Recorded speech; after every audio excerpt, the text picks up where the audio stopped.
All right, so in our next example, we're going to use our class survey data. I'm going to use the data from spring 2026.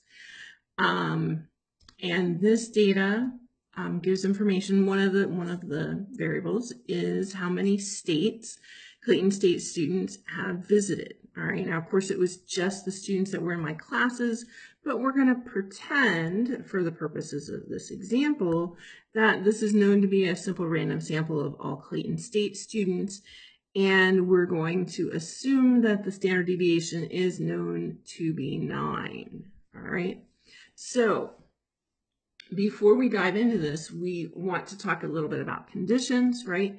Because all of this is built on central limit theorem, and we need to make sure that it's reasonable to use a normal model for the sampling distribution, right? So central limit theorem, is it okay to use a normal model for the sampling distribution? And so remember, we had several requirements, right? We needed a random sample. And here, because we were told to assume it, we're going to be like, okay, that one is met. We need a sample size greater than 30 or a normal population. And this one, we're going to see in a little bit that the sample size is bigger than 30. It's about 60, right? And we need our N to be less than 10% of the population.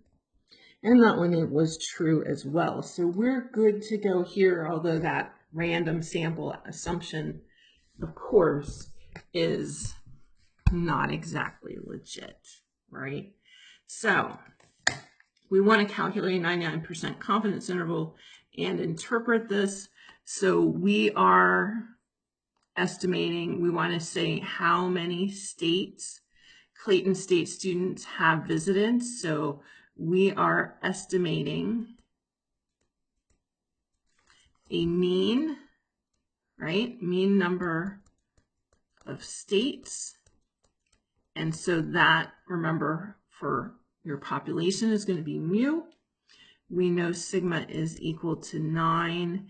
And for 99% confidence, 2.576. Now we're going to do this 2 different ways. We're going to do it mostly by hand, and we're going to do it letting Geogebra do all the heavy lifting. Okay, so let's see here. Here we are. Okay, so I've already opened the data file, but remember, you would just go over to the 3 bars, go to File, Open, Local File, wherever you have that file saved. But I've already got it open. Now, and I've got to go find the states visited. There we are. How many states visited? And we're going to need to make a histogram and then calculate our statistics. So select your whole column. Remember, we did this way back at the beginning of the semester. Do your 1 variable analysis. Okay, great. This is not normal, is it? No, absolutely not normal. Maybe we want to do that one. Yeah, that looks better. And then we're going to get our statistics. So we have a sample size of 60, so that's good. We have a mean of 8.0833. So we're going to write those things down here. So we have N equal to 60 and X bar equal to 8.08. Now I can't remember.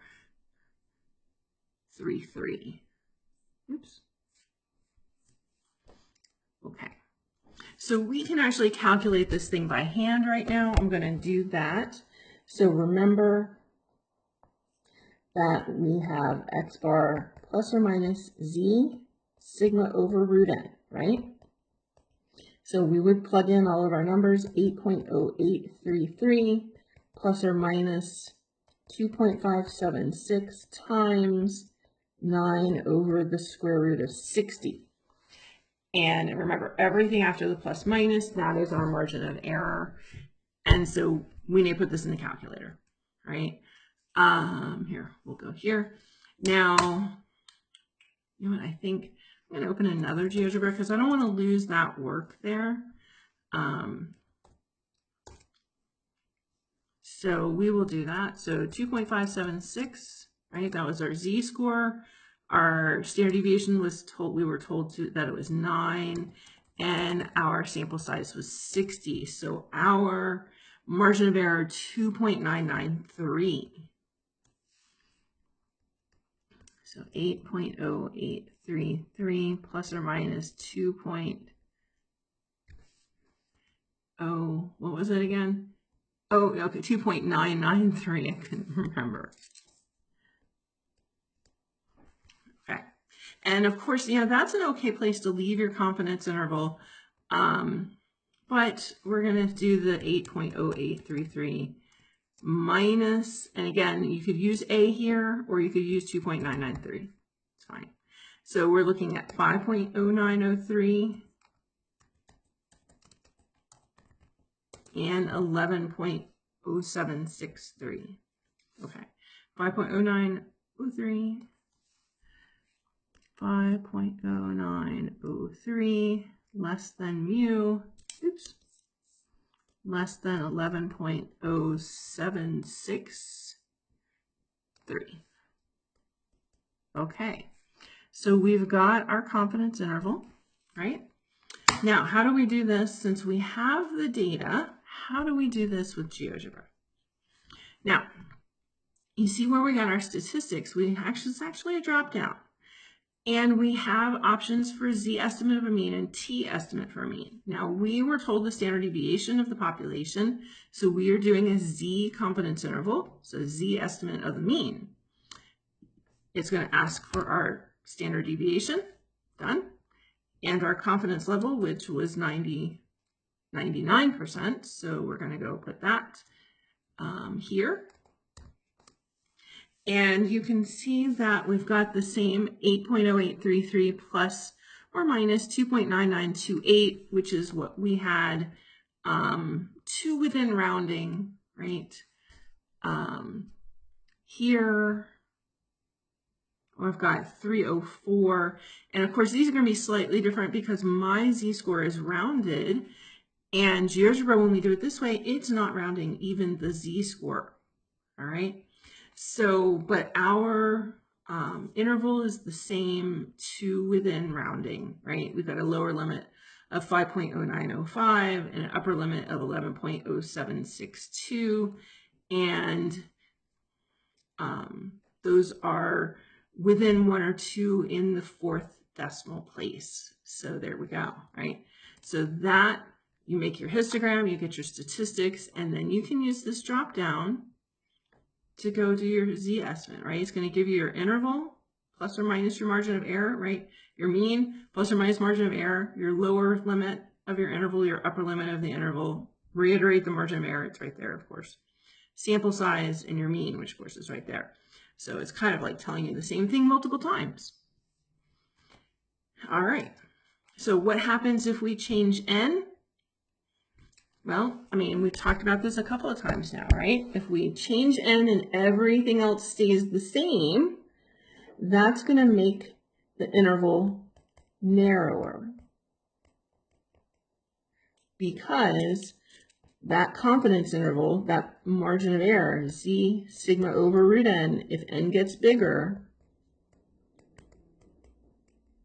if N increases, the margin of error, you divide by a bigger number, you get something smaller, the margin of error decreases. So increasing, so actually this just said change N, so your confidence interval will get narrower if N increases, right? And of course it will, get wider if N decreases. All right, I was trying to go highlighter, right? Confidence interval narrower if N increases, wider if N decreases, so they kind of go opposite. What happens if we change the confidence level? Well, same story here, right? Confidence level is going to impact Z. If we lower the confidence level, your Z-score is going to get smaller, right? So lower confidence level means the Z-score is smaller. And that means our margin of error decreases. If we raise our confidence level, our z-score gets bigger, our margin of error gets bigger. So our confidence interval will get narrower if the confidence level decreases.